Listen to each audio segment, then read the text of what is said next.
The Missouri Senate recently passing Senate Bill 35, which will provide a tax credit to Missourians who renovate and restore vacant downtown buildings in their communities. KQ2's Sam Rowe has more on what this bill would mean for downtown St. Joseph. Downtown revitalization is always a topic of conversation here in St. Joseph as well as around the state of Missouri. One of the key factors in that effort is what to do with buildings that stand empty. For local investors and business owners, making use of historic buildings can be a challenge, but the Missouri State Legislature hopes to help in that effort. It became clear that St. Louis's dormant office space and demand for housing has little difference from the rest of Missouri, where our historic buildings are too costly to convert into housing. The Downtown Main Streets Act will provide a state tax credit to fill the gaps in the marketplace that have resulted in spaces across our state's cities and towns lying dormant, thereby reducing vibrancy in our historic city centers. Jamie Donaldson is the owner of Juniper Lane on Frederick Avenue.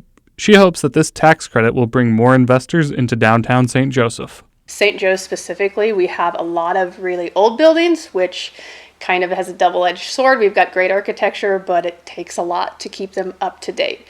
So anything that's going to benefit those developers coming in or anybody who wants to invest in our downtown by giving them a little bit of a break because of how much it costs to bring that building up to code, I mean, that's a win-win. However, it is also important to get these buildings into the hands of local investors and business owners. I know we have a handful that are kind of scattered through downtown that are in hands that we would prefer that they be with somebody local, and they're not.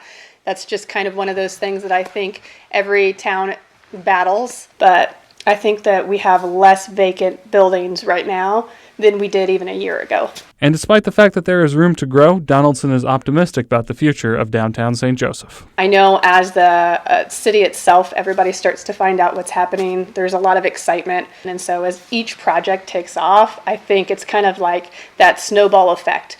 One project kicks off and it gets people excited, and all of a sudden you have a couple more pop up, and that's good momentum. And we'll have more on this bill as it makes its way through the Missouri House. Reporting in studio, Sam Rowe, KQ2 News. All right, thank you, Sam. That bill passed the Missouri Senate last week by a vote of 20-13. The Missouri House will now consider this bill.